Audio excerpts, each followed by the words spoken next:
mweya. Vabereki vazhinji vakashaiwa that level mweya wekunzvera spiritually. Vanopedzisira vachosvika vana vekuuraya. Achiti mwana achinzwe ndochiriwo kusvika chapinda mugiya. Atori mugiya naturally but akaburitswa understanding spiritually. Amai vakafambira nyaya yemwanasikana wavo. Havasi vese vasikana vari kuhura vanofarira kuhura. Kune mweya wacho unotoda kudzingwa. Kana mukatogara naye pasi mukamukansela, muri kukansela a human being, hamusi kukansela a spirit yakapozesa. Munhu anoba akasungwa akaenda kujeri. Ari kujeri unonzwa kuti akadira vamwe sipo futi. Chakasungwa imbavha chisina kusungwa humbavha. Hatirwe nenyama neropa asi nemweya iri muchadenga. So kazhinji ukashaya mweya wekunzvera, you become an enemy to a person you were supposed to help. Job haana kudivorca. Asi akaudzwa pachena naadzimai, tuka Mwari ufe. Statement iroro zvarinongoreva rinongoreva kuti mai Job vanga vane umwe mufesi. Saka havanyengerere tsano vari kukwenya.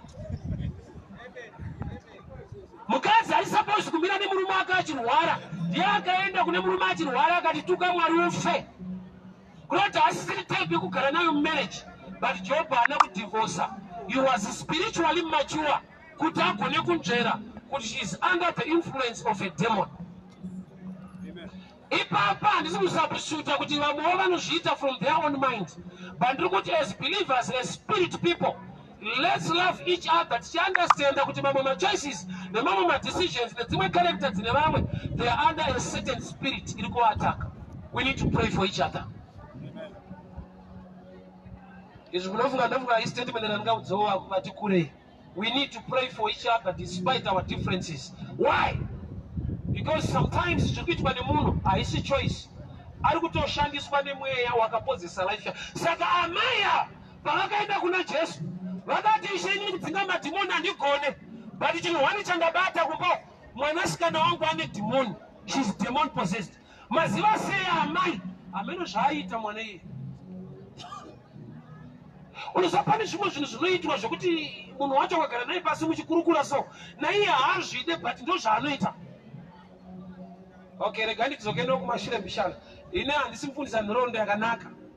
Aiwa, ndakazosangana naJesu, ndainga ndiri kudhaga site. Ndakatoita kutendeuka kuti ndiparidzewo. Handakuya ndiri right. Ndakabviswa kwatatiri kwadaiso. Neimwe shamwari yangu ataishanda naye sa taenda kuchifeve. Shamwari yangu akazoya ichindiudza manje. Zvati but hure rangu ronzwisisa. Munhu ariponda anoita bose yari huri. Zvaindinetsawo. Kuti kuna God bless you.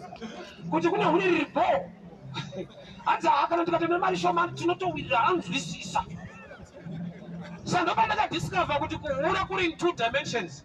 Kune kwekuti she is pushed by poverty. Kogoita kwekuti kana mari yacho ikatovapo she is pushed by a spirit. Amen. Saka ndivo vari tu mukada kuaddressa. Ku ari kupushwa character yakaipa nekushaya. Ne ari kupushwa character yakaipa despite kushaya kana kuwana iri mweya yechina. Kana mukatomukansela mukadi, as long uri mweya anoda deliverance. So mu life usati wajaja munhu, iva ne spiritual understanding mweya wekunzvera. Kuzoti what's that? Saka uchiona vanhu vari mature, they don't rush to attack vanhu vari kuvataka. They seek wisdom from the Lord. Why? Nokuti mumwe wacho paunozomuataka back, you were supposed to pray for him. Nokuti paari kutoita unoziva kuti Paulo paaitambudza chechi aitoti ndiri kubatira basa Mwari. Chakapa Mwari kusarudza Paulo anoataka chechi, vaiziva kuti Paulo haana kusarudza kuataka chechi. He was possessed. Nokuti mind yake waida kutoitira Mwari chaiye. But nokuti hazive Mwari chaiye, kune zvaimutuma kurwisa Mwari achida Mwari. Chinopa Jesu paKalvari kuti baba varegererei havana chavanoziva. Nyangwe vaita zvavakaita vachimurovera, Jesu akatoziva kuti the main reason lack of knowledge. Hazvireva kuti vakandimaka, havazive. Nokuti dai vaiziva, ndiye wacho akanonamatwa vari kuroverera. Saka pamwe pacho vanhu vaunoataka uri supposed kutovaregerera Why? Nokuti avazive. Aizve kokusaziva imosha iri. Kune musi wogara ndakanzwa kuti asingazive ngadzidziswe. Tese hatifanani kuziva. Ruzivo runotsvakwa, we acquire knowledge. Kana mumwe asati aziva chinhu hatukwe. Nokuti iwo wakambenga usingazivewo, Mwari pane paakapawo kuvana veIsraeri kuti kana mapinda muKenani muchasangana nevatorwa. Zivai kuti nemiwo maiva vatorwa muIjipita. Kana une zvawava kuziva, thank God for that. Help us in the lesser knowledge, we are still brothers. Kusaziva kana tiinako uchiziva, Mwari vakakuzivisawo kuti tibatsirane. We are a family in the things of God. Amai ava vana kuti mwana uyu, this child, vakati I need Jesus because ne mwana uyu, she is demon possessed. Vakuru ngatichakei Jesu tisati tatsvaka kurwisana. Ngatichakei Kristu tisati tatsvaka kutukana. Amai ava vaigona kuudza mwana uyu kuti from today you are no longer my daughter. Haungaiti zvakadai. But vakati ndisati ndaita disown this child, I need to hear from Jesus. Ndizive kuti mweya china here kana kuti mwana uyu ndozvaafunga. So vaenda kuna Jesu. Zvanzi vadzidzi vake ndovakati Ishe mudzingei, she is crying after us. Vanhu vana Jesu vari kudzinga amai ava. Amai ava vane mweya wechina inetsa mwana wavo inofanirwa kudzingwa. But vadzidzi kana vasiri spiritually mature vanodzinga munhu ipo pachifanirwa kudzingwa mweya mumunhu.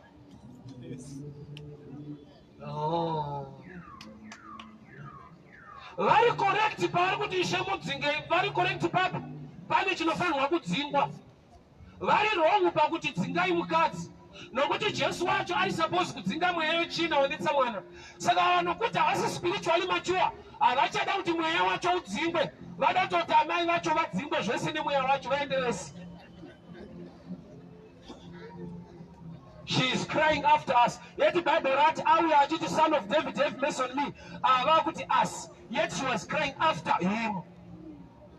Kana umwe akuzonamata tsvaka Mwari. Ukatsvaka zvinotaura vanhu vamwe vacho vanokudzinga pazvinhu zvinogonekwa naMwari wako. Amai ava nyaya yavo ina kuzogadziriswa iri. Yakagadziriswa. But vadzidzi vanga vati kudii mudzingei. Ngwarira kudzingwa nevanhu nyaya yacho Mwari achiigona. Ngwarira kurambirwa nevanhu Mwari wacho achiigona ende achida kukubatsira. Gona kunjera kuti iyi ndo public opinion, this is not the mind of God. Nyaya amai inogadzirwa yakagadziriswa. But panga panzi kudii vadzingei. Tine vanhu vakadzingwa munzvimbo dzaifanirwa kugadziriswa nyaya dzavo nokuti vakanzwa kutaura kwevanhu. That is very dangerous. Kuti Mwari vakaraise a man to bless the nation, especially on the side of financial. Nokuti ukameshana the way kuti mari unotanga uchataura zvomwari. Believe the Lord your God and he shall be established. Believe in his prophets and you will prosper. Because prophetically, my prophets, they are given a mandate to make people to prosper. In the Mwari, believe in the Lord your God, you will be established. Believe also in the Lord your God and you will prosper. In the Mwari, mandate to the prophets. Believe in me and be established. Believe in me and you will prosper. In the Mwari, prosper. There is a prophet. Kana wakuda kuva established, look for me. In the Mwari sekunga no delegate jin. Ande kuti prophet webasa rei. Kana wato establish mandiri unoita mari yako. Mwari unoti vakuru kana mukatotenda mandiri munosimbiswa. Mukatenda kune vanhu vandaka kutumira ikoko munobudirira. I'll help you this way. Challenge yatina ndeyekufungidzira kuti takafanana. Atina. Tikatofanana pana nidhi yekuti ndimwire pano ndichiparidza. Kutoparidza woiterera ndonga kusiyana kacho. Pamwe hauzvitende takatosiyana kaipamba. Kana takafana timbochinjana pinda.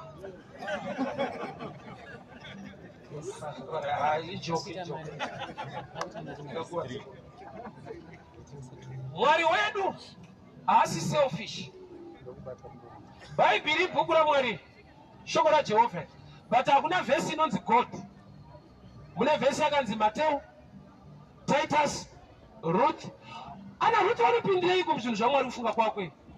Bhuku harisina Ruth kai ishoko raMwari, but hakuna vhesi inonzi God ngativhurai kuna Jehovha. Tinovhura kuna Ruth kuti tinzwe zvaJehovha. Kunoti Mwari wedu haasi selfish. He works with people. But the problem ndeyekuti anogona kushanda nemunhu wausingade. No problem wani naMwari. Anoda vanhu vatakamaka. Alright. Mazita ari muchitoti pandati ngativhure kuna Mateo, uregere kuita problem. Mateo wacho anobvira wamuona ende ndokudhara. Imagine achigara kuNorton Mateo. Arivhurike.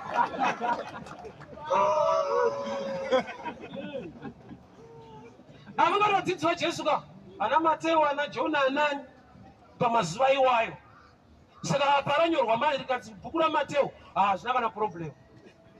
Tobvisa kumazuva edu amazuva edu toti ngativhurei. Tatopedza anichataura zita. Raivhurika here? Ndiani akafita kuiswa muBhaibheri zita rake kuti tiparidza? Hapana. But God chose to work with the people. Yes. Jesu indaishwa Jesu last bus stop kai. I last bus stop by Revelation. John chapter 9. Akapfira mate pasi akakanyaivha akatoshora bofu nemadhaga so akariti enda unogeza kuSilomu. Inda Jesu achirifeya vanhu Samuel. Iye ariye last bus stop. Iyi kai rinoti Jesu akaudza bofu kuti enda kuSilomu unogeza. Akati kuti kana wasangana neni hakuna kunoendwa. Mvura ine basa rei. I'm the living waters. Akarifeya munhu kumvura. Iye ari Mwari. Iyo ndopanomira kuti zvemvura uchatuka Mwari kumvura iwe. Zvausina kuiswa naMwari mauri ko kunyarara. Unotuka mvura. Jesu akatomboshanda nayo.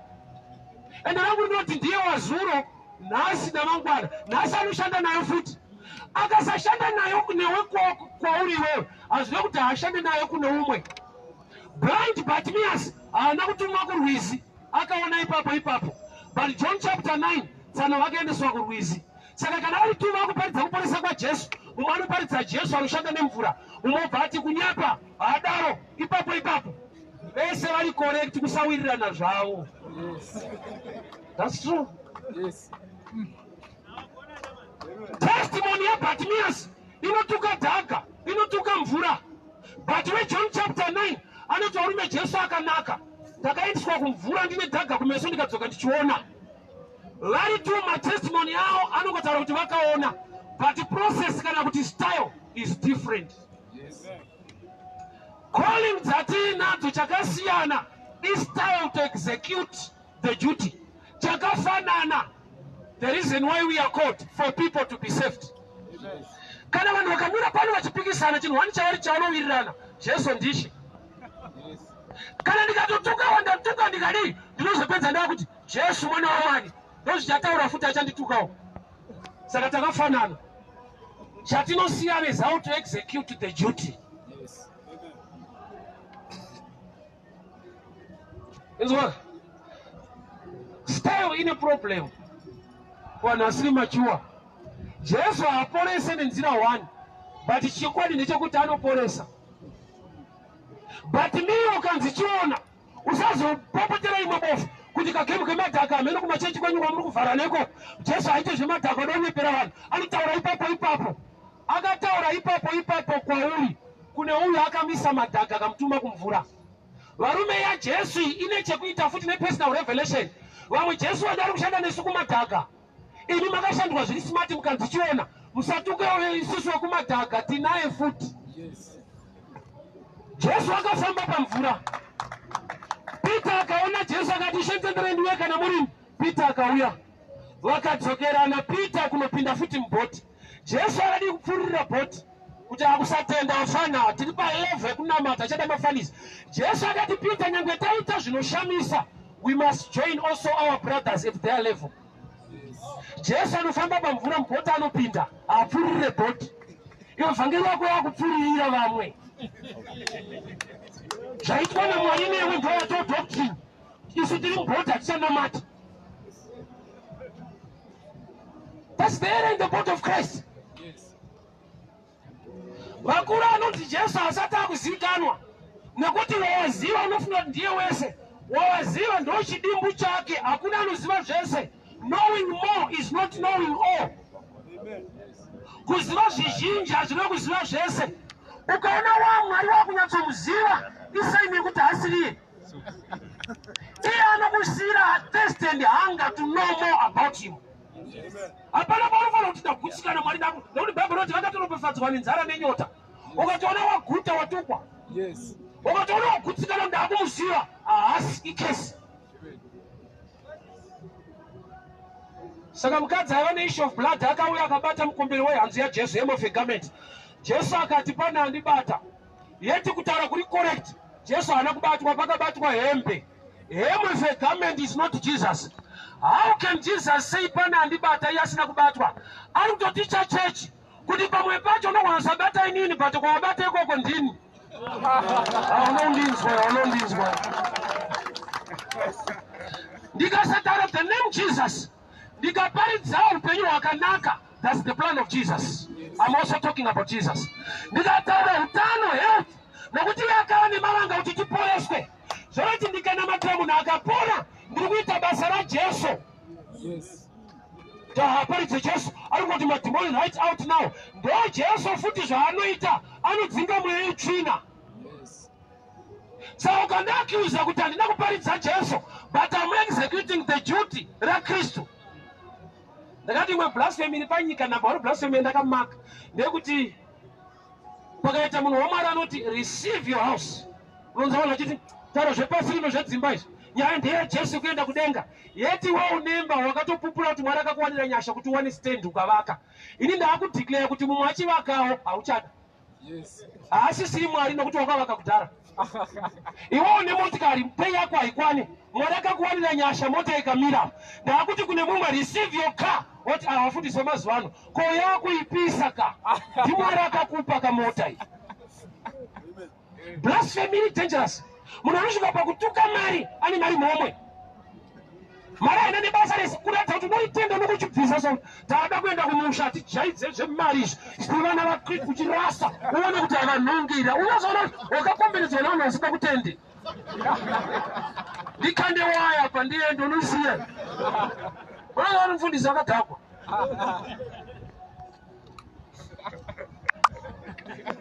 Varume, muna Kristu mune madimensions ekuti kupopotera nekutukana kwese kunoita vafundisi. Lack of knowledge newisdom the kingdom. Kuexecuta duty we can have a difference. Nokuti defender na striker vese vari kusame team.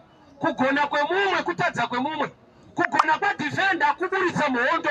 Defender hatarisirwa kurowa target. Chero kwarovera rabuda. Asana kuna Dumi akaita mbiri katumi. Dumi anga asingago wese. Aingovhiringa vanhu kumashureko. Chinoita Dumi.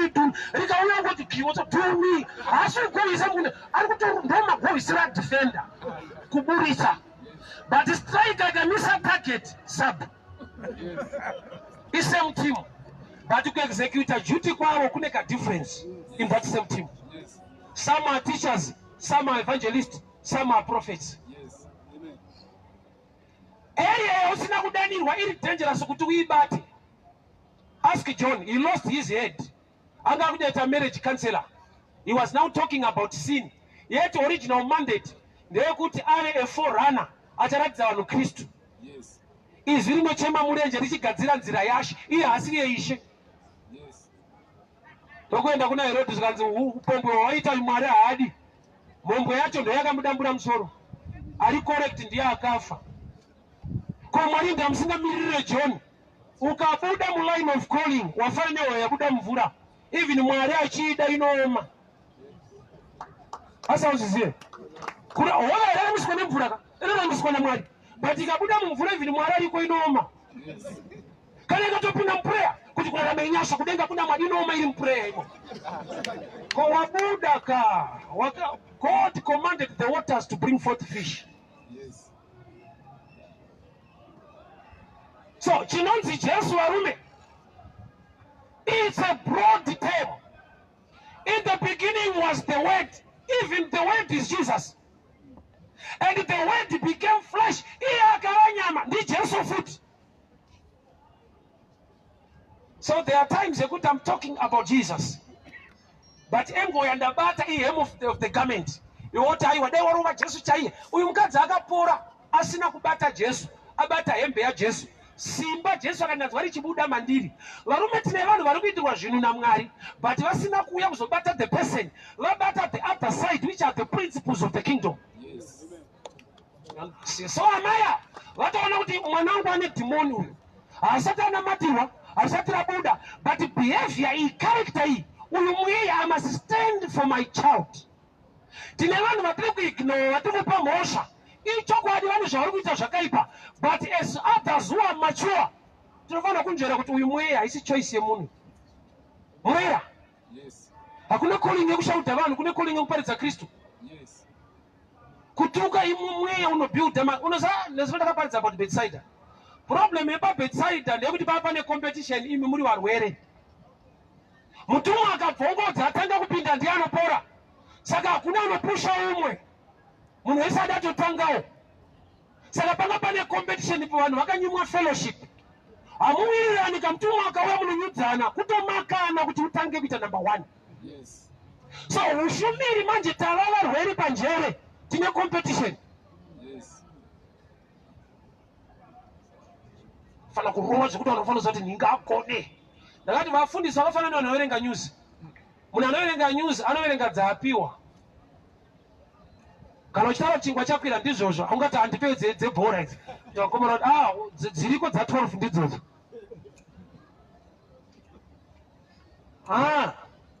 Ukatoita postman unodhivhera tsamba dziriko. Haufaniri kunyora dzako kuti handingazobuda basa ndikanofanira kunyora dzangu. Dziriko, vakasanyora haisi problem, uri postman. People hear me very well.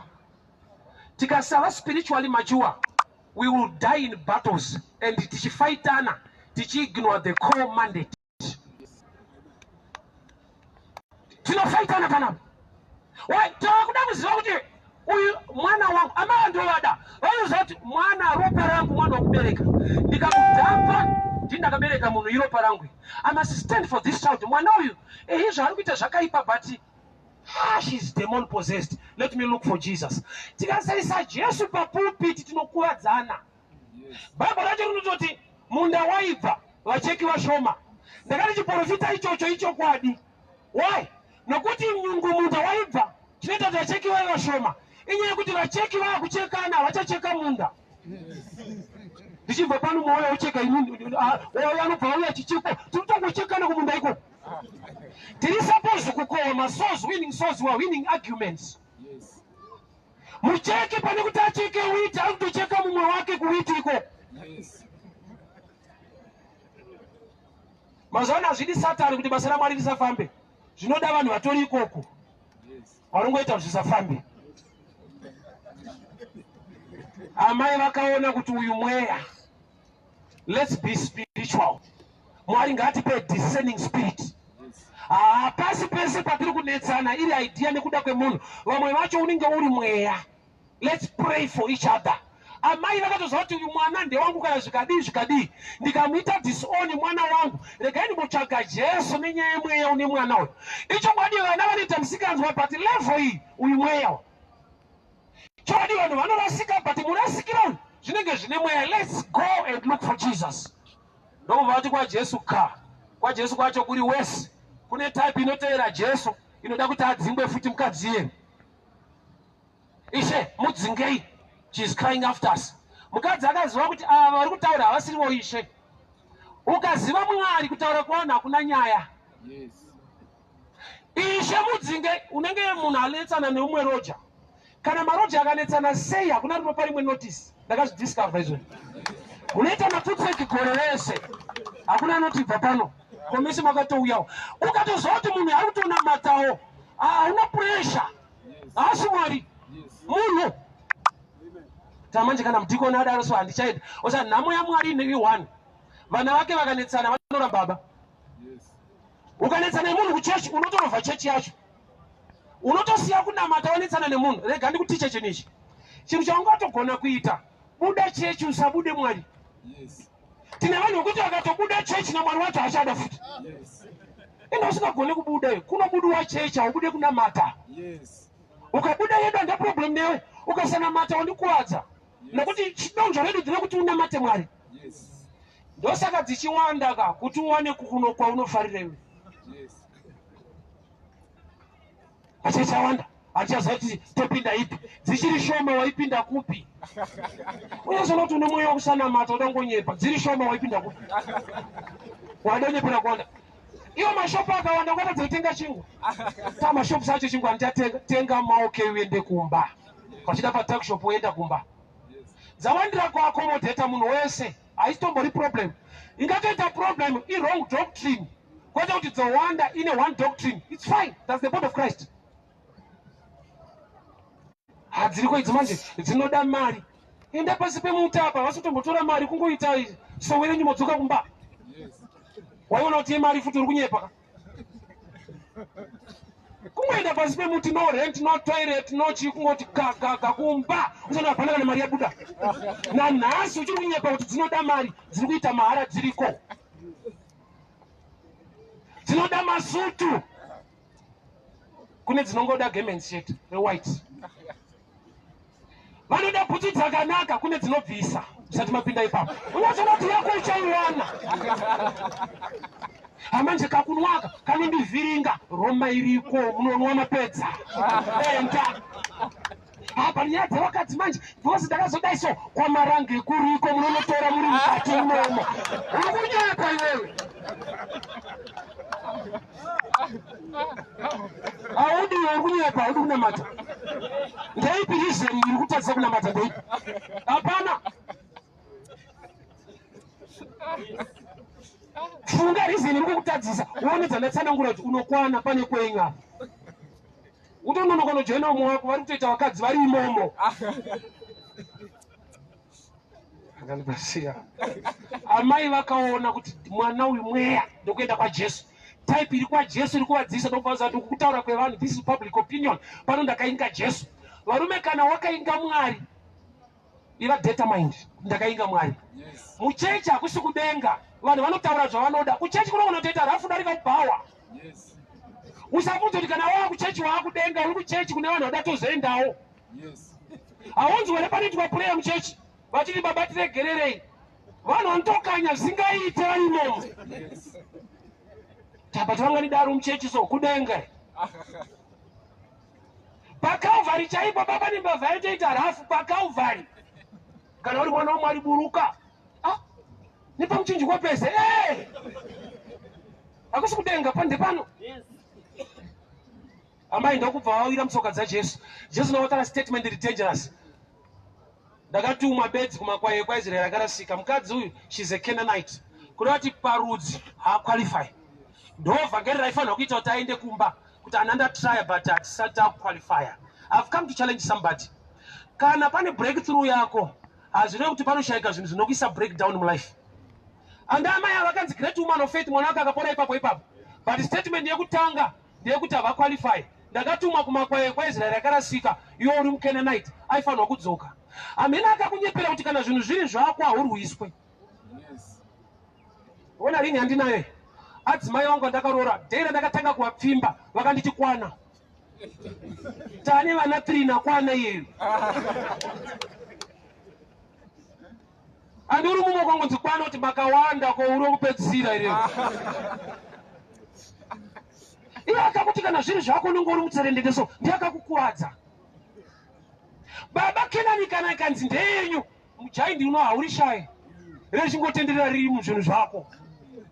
Kenani vakaipiwa naMwari but Mwari habvise majaindi. Munosvika ariko pazvinhu zvenyu. Amai avaudzwa statement inotaridza kuti havaqualify.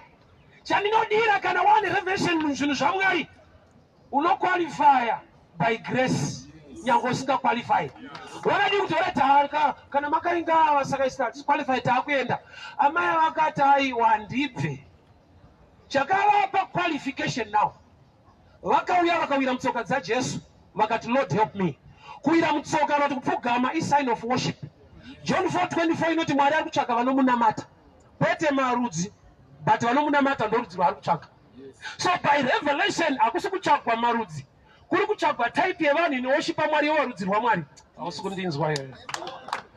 kuna mwari hakuna rudzi riri special kuti mwari kare ndopanzi mwari weIsraeri. Mazuva ano tiri vaIsraeri nekutenda. Kureva kuti paakanza ndakainga chete magaya kweIsraeri akarasika. Aida kutest kwa understanding iri spiritual. Kuti are you spiritual or still carnal? Mukadzi yakaprova kuti ari spiritual. Nokuti rinonzi rudzi rwaMwari, vana vaMwari vanonamata Mwari. Unogona tova muIsraeri ukaenda kugehena kana usinganamate Mwari. Ipapa reganimboshoka maJudha mishaka. Ko vanhu vaifungidzira kuti Jesu muJudha ka. Ora rekandikubatsira anga asiri muJudha. Munhu hatori rudzi kubva kuna mai vake. Munhu rudzi rwake nderwababa wake. Jesu hasi mwana waJosefu. Unoriverenga musha. Josefu akatoudzwa kunzi tsano mukadzi wenyu ane nhumbu, kumitisirwa wako denga riri rafu. Umwe nengirozi sokuti achakatochaya atotakura. Iwe usati. I'll show you why God did this to Joseph. Zitala kuti Joseph rine imwe mentality yandida kuti ubate. Tine mumwe mukomana ainzi Joseph. Akapiwa mhosva namai Potifa kuti warara neni asina. Akaendera kujeri. Saka baba akushondwa nomwana unzi Joseph panhau yemukadzi wasina kubata. Kunzi wako ane nhumbu. Unoziva kuti vanhu pavaiona Joseph naMary vaipa Joseph mhosva kuti akamitisa munhu but adangovharavhara. Nekuti vanhu agara havatende kuti zvakaitwa nemweya. Kureva kuti the Joseph effect ndeyekuti ane nyasha dzaakatopiwa kuti unogona kutogamuchira problem isiri yako pane mumwe mukadzi. Ndisima zvoda mumwe musi. Hapana chaumbodzwa. Murume anonzi Joseph waArimatea ndiye akatora chitunha chaJesu akanoisa muguva kugadheni raiva guva rake. Unoziva kuti Jesu haana kuiswa muguva rake, akaiswa muborrowed grave raiva remwe munhu. Hazvaita kuti Jesu ave neguva nokuti anofa achimuka.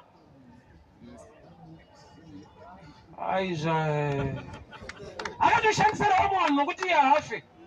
Akatofa anongorasisa nomuka futi. Saka haambofa akaita guva. Anga ane guva ndiJoseph waArimatea wakakumbira mutumbi waJesu. Kureva kuti Jesu akatomboroja muguva remumwe munhu. Fevha yakaitirwa murume inotyisa.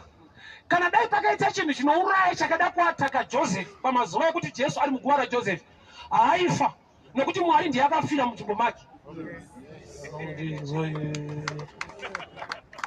Dai pakaita vanhu vairaura hoyo zvemhando yepamusoro pamazuva aJona, hove yange yakamedza Jona havaiibata. Nokuti iri paassignment yaMwari haibatike. Iri kuenda nemunhu kubasa raJehovha saka haibatike. Kuti payakangomedza Jona yakamedza protection. Ukatakura chaMwari, Mwari unokuchengeta. People hear me very well. Amai ava rudzi rwataurwa hava qualify. Zvimwe zvinodimandwa kunzi uqualify panyika hauna, but by grace God can grant you favor. Moses hazina kuti ndi good speaker. Akatoudza Mwari kutaura kwacho handigone. Mwari havanomboti receive your healing. Vakati go. Kureva kuti choice yaMwari hadi vanhu vanogona, anoda vanhu vekugonesa. Umwe akati ndoparidza sei? Kuparidza kwacho handigone. Ndizvo zvinoita kuti ufanire kuparidza. Ukatoona uchigona haumboparidzi. But ukaparidza usingagoni anokugonesa. Because credit belongs to him. All the glory belongs to him. Hakuna anogona anozviita. Ukatogona hashande neunoshanda wega. Kanzoke kumukadzi. So amai ava vakawira mutsoka vakati Lord help me. Chakazopa Jesu kuti aporese mwana uyu. Chinhu chaari kutsvaka panyika Mwari wacho kunamatwa. Rudzi rwaari kuda havasi vaIsraeri. Ari kuda rudzi runonamata Mwari kuti vave vana vaMwari. Saka paakangowoshipa akaita tune into the spiritual tribe that God is looking for. Iye uya achitsvaka kuporeserwa mwana. But paakunamata Jesu, akudhira nechiri kutsvagwa naJesu kunamatwa. Kureva kuti ukaziva chiri kutsvagwa naMwari ukachiita, Mwari vatoomesera kuti vakuitirewo zvauri kutsvaga. Pane law of exchange. Jesu ari kutsvaga kunamatwa. Amai avo ari kutsvaga kuporeserwa mwana. Saka tsika yaMwari ndeyekuporesera vanamati vake, kuitira vanamati vake. Saka paari kunamata, ari kuita zvakaingwa naJesu zvaari kutsvaga. Saka zvaari kutsvaga iye kuna Jesu yaautomatic, nokuti ari kuitirawo Jesu wacho zvaari kutsvaga. Ndo zvakaitwa nemukadzi anonzi Hana. Hana apedza nguva refu asina mwana. Prayer akachinja life yake. Akati Mwari mukandipa mwana, ndosiya pano. Hazvisi noma kuita prayer yakadaro nokuti competition iri kumba naPenina kwete kuchechi. Afana kuti Mwari mukandipa mwana Penina anofana kuzviona kuti ndonamata ndofana kuenda naye abate shuwa. Akati andabuda mucompetition because ndaane revelation. Mukandipa mwana ndosiya pano. Unosiya sei ko unozotumani ku location? Ko Penina ari kukuchinyira ku wadi kuti ukapiwa mwana unoprove a point kuna Penina. There is no need to prove a point to Penina. Kana one revelation. Kana une chizaro kuti zvinhu zvaMwari, there is no need to prove a point to people who debate.